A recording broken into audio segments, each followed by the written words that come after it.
Good day and greetings from the Great White North. My name's Prickly Poo and welcome to day 232 of a year of change and the beginning of week 34 for us. For us. This week we're going to sort of get back on track, get back into the groove of things. We had taken a couple of weeks off just to sort of regather everything and take a look at what we've learned over the past, we did quite a long stint there with sodium and sugar and fat, and over a 12-week period, which is a very long time. So I think the 2 weeks helped, just to sort of get us back, get our focus where it needed to be, and really just apply what we've learned over that month and a half. Well, 12 weeks, yeah. Roughly a month and a half. Just burped. And so it's been good, though, because, gotten to where we need to be, take a look at it, take a look at all the information, and apply it properly without having all the added extra stuff in there. And it's worked. I have made progress. And hopefully you have as well. As per usual, though, before we start in on our new session, we need to get back into the habit of our weigh-ins. Now, I've been doing mine each week anyway, but we haven't really some of you may have taken that 2 weeks and just said, okay, good enough, we're going to take those off and focus on that. But start in again this week doing our weigh-in. So again, weigh yourself 3 times, all the other good fancy stuff. This week I actually did make some progress. Didn't quite hit my goal that I was looking for, though. When I had mentioned yesterday that I was looking to try to break that 260 barrier, and I'm so close. I'm so close to this right now. I weighed in at 260.6 today, which drove me nuts because I've been doing really, really well. I did have a massive salad yesterday, and that's still in there bubbling away somewhere. But it's just so close. I'm 0.7 pounds away from getting over that 260 mark. But as of right now, I'm officially still fatter than Elvis. But I can't change that. But I am 10 pounds away from my halfway point, which is a significant milestone. So once I hit that 250 pound thing, then I'll be very, very happy. And just I'm going to keep on going, obviously, from there. But it's nice to look at it and say I'm almost halfway to my goal. So, but that's still probably another 3-4 weeks away. It's about 10 pounds I need to lose. So I still have time. So we got plenty of time. We got all the time in the world, so we're good there. Also, yesterday I was going to during the video I was going to start putting up just heights and weights of different people, different celebrities that have, unfortunately, that have died, like John Candy and Chris Farley and James Gandolfini. I thought of him afterwards, and I started putting up their heights and their weights and everything else. At my heaviest, I outweighed all of them. So I thought I'm not going to put that in there because it's just depressing, because they're all dead now.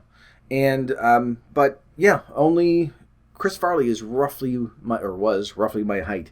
Everyone else was over 6 foot, and I still outweighed them all. So it sort of put things into perspective, going, "Eesh, I'm glad I'm doing this." And I'm still, still working towards what we need to do. So, but anyway, moving on. So we've done our weigh-in. We're back on track. We've got things where they need to be. So now we're going to start looking at carbohydrates. Now, a lot of us, when we think of carbohydrates, our focus is very narrow. Because if you were to include I'm going to call them carbs because everyone else does. When we think of those, we don't generally think of the things that are biologically classified as a carbohydrate because we've already touched on a lot of those things. Sugar is up there with it. Vegetables have a lot of carbohydrates in them. Pretty much everything does. When we think of carbs, we generally think of starches. And those are things like bread, potatoes, rice, stuff like that. Like things that basically any white food, sometimes you'll hear people say. Those are the things that people generally think of when they say, I'm going to go on a low-carb diet. It means that they're cutting out potatoes and bread and rice and starchy foods. Because, there are some that really restrict the amount of vegetables that you eat as well. Because vegetables use starch as their main fuel source, the same way that we use, sugar and fat for ours. So when we were talking about that, that's mainly what we're going to be looking at. Now, scientifically speaking, we've already touched on a lot of these because sugar is up there as well. Sugar is a carbohydrate. Even though, we aren't really going to be focusing on it, but I was going to say genetic makeup. The what am I thinking? Molecular structure, there we go, is pretty much the same.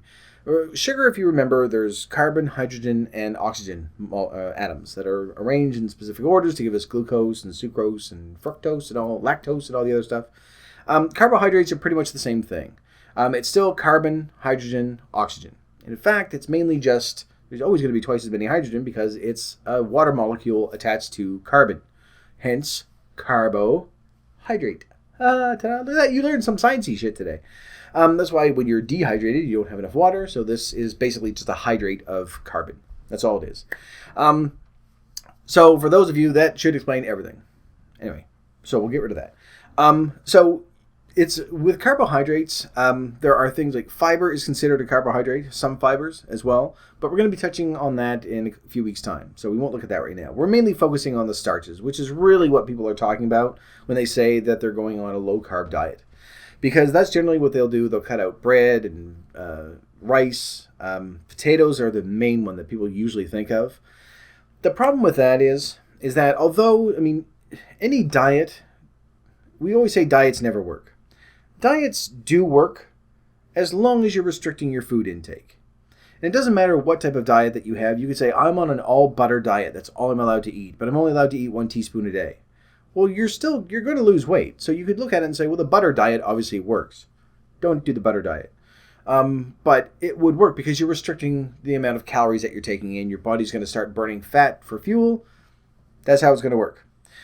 So the same thing with low-carb diets. Yes, of course they work. You're restricting your food intake. You're restricting the main source of fuel that your body uses to begin with because that's what carbohydrates are. They're fuel that we use. Like sugar is really there for like a quick burst of energy.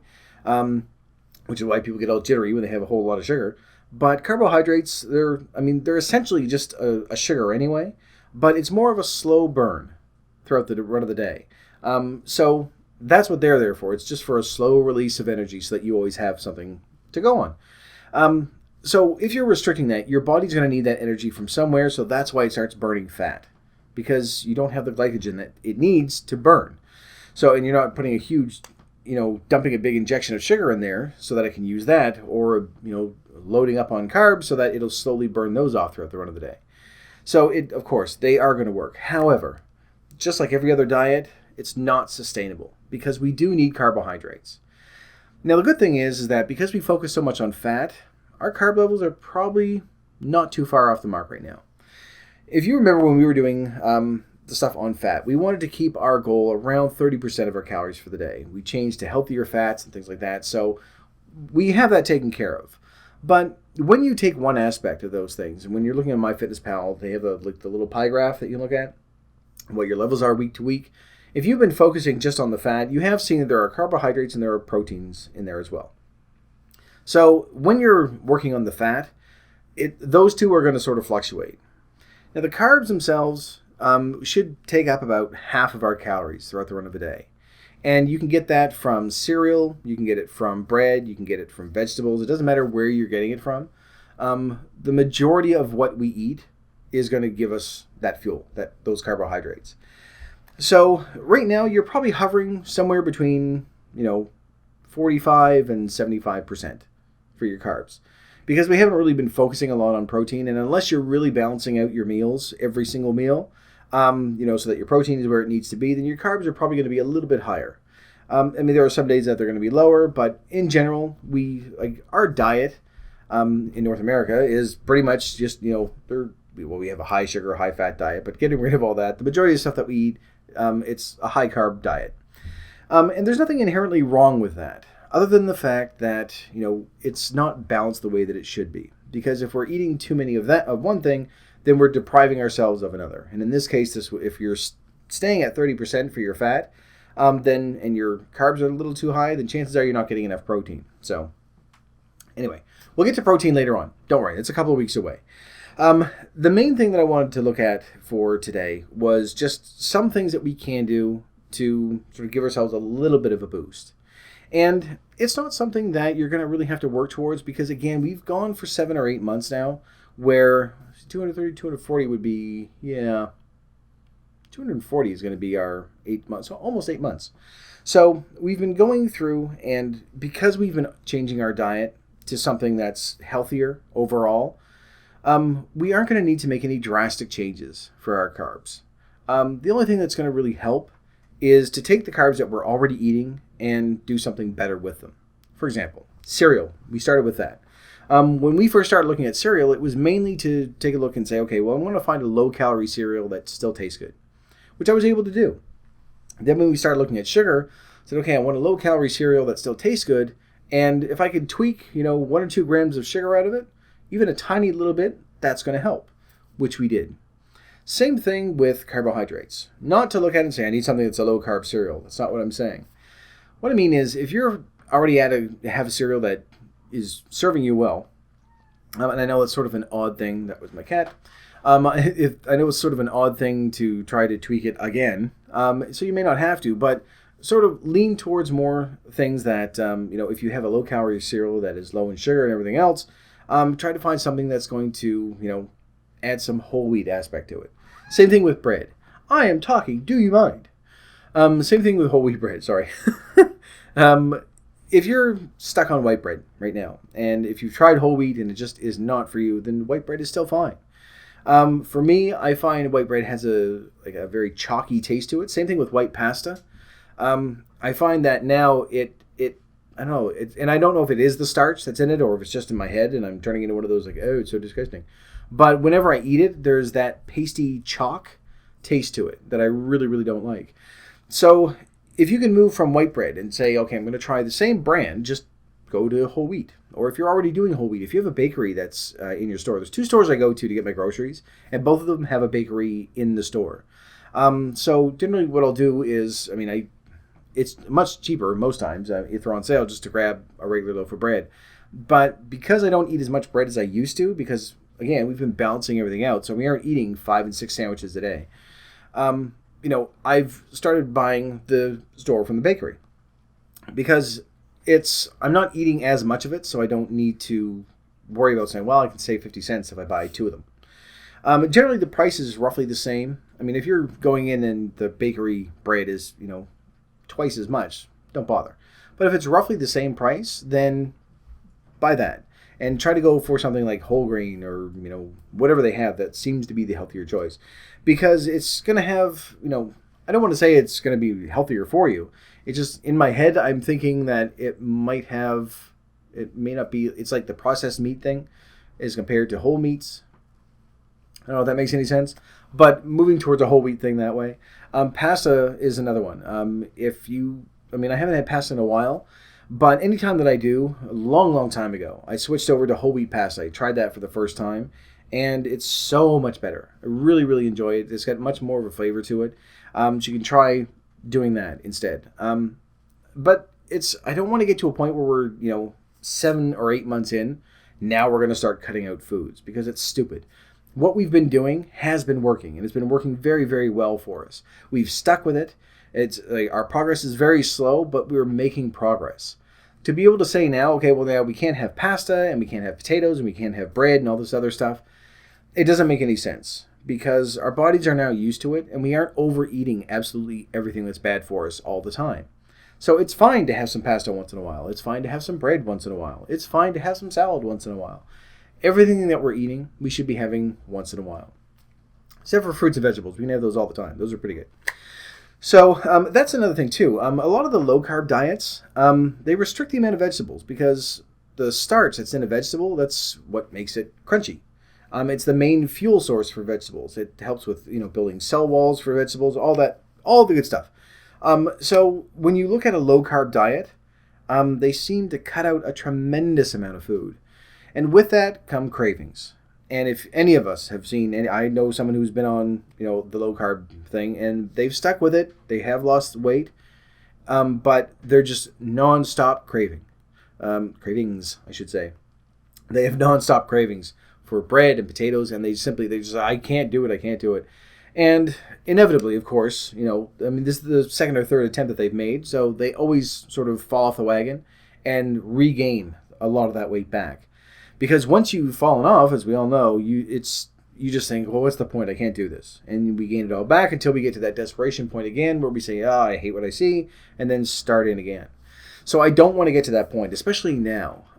So you're still allowed to have white bread. You're okay. You're still allowed to have potatoes. Those are okay. Having fries and chips and stuff like that doesn't count. So you still have them. Like if you say, you know what, it's been 3 months. I'm going to go and I'm going to have French fries or something. Yes, it's going to throw you off for the day. But as long as you're not saying, well, I'm going to have, French fries and then have them again tomorrow and the next day and then have a double burger and just go back into those eating habits, you should be fine. A big part of what we've done is to try to keep this realistic. And hand in hand with that is, you know what? No, we're going to have food that's not healthy for us once in a while. That's okay. It's just that our overall eating habits have changed. So anyway, as far as changes go for this week, about half of our calories should be coming from carbohydrates. So when we're looking at our little macronutrient thing on MyFitnessPal, that's really the only thing we need to concern ourselves with. And for the vast majority of us, you're going to be close anyway, because we focus so much on the fat, and because our diets are balanced now, then the majority of what we're eating, it's going to give us enough protein, it's going to give us enough in the way of carbohydrates, so there may not be too many changes that you need to make. That's why I say just look for little things that you can sort of add in there that may not necessarily contribute to carbohydrates, but are just going to be better choices to what we're eating now. There's another thing. If you were to cut out carbohydrates entirely, aside from the things that people generally consider to be bad, like bread and potatoes, rice is in there, pasta's in there, which isn't great, but so is oatmeal. Oatmeal, of all things, which is generally considered to be like, this is the healthiest thing in the world that you can have for breakfast. And it's very high in carbohydrates. But it's very, very good for us. The amount of stuff that we're going to be getting out of it, low calorie, but, very high in fiber, and you get your carbohydrates there, very low in sugar. It's very good for us all the way around. It's a very good trade-off to have that instead of saying, well, I can't have that because it has carbohydrates in it. It's ridiculous. So we aren't going to actually cut anything out this week. The main thing for this week is so that when you're looking at things like, fruits and vegetables or lentils, there's another thing, beans, and just everything that has, starches or carbohydrates in them, just try to make the healthier decisions in going after those. Because you can say, well, this was made with flour and everything. It's fine. It's a cookie. It's a carbohydrate from a cookie. It's going to be a little different than carbohydrate that you're getting from oatmeal. Same sort of thing that we've been doing for the past few months. But just really sort of looking at and saying, okay, well, I don't want to have, 30% fat and then 70% carbohydrates. Because then obviously you're not eating a balanced meal. So just sort of being much more aware this week as to where our carbohydrates level are. Not letting the fat, suffer for it. You don't want to increase your fat intake and say, well, I'm just going to have, extra butter on this potato just so I can even things out. If you have the calories for it, buttery potato is awesome. Go for it. But in general, we aren't really going to do too many changes this week. The main thing I wanted to sort of look at is just sort of get an idea when people are talking about low-carb diets, which, by the way, the measurement system that they use drives me nuts. I've had people say to me, if they're in a store, like, oh, this only has 3 carbs. That doesn't mean anything. That's not a measurement. And when you say to them, 3 carbs, 3 what of carbs? Well, 3 carbs. Like, 3 of what? I'm sure there's some conversion table that they have that they can go through and say, well, I'm allowed to have 10 a day and this specific product has 3. Whatever the measurement is. But it's not a real measurement. That's like saying, I did fine today. I had 6 waters. Of what? Of a cup, a glass, a mug, like 6 liters? What? How much did you? No, just 6 waters. So I'm okay.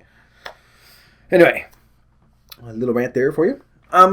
But where was I? I got all distracted now, and now I don't know where I was.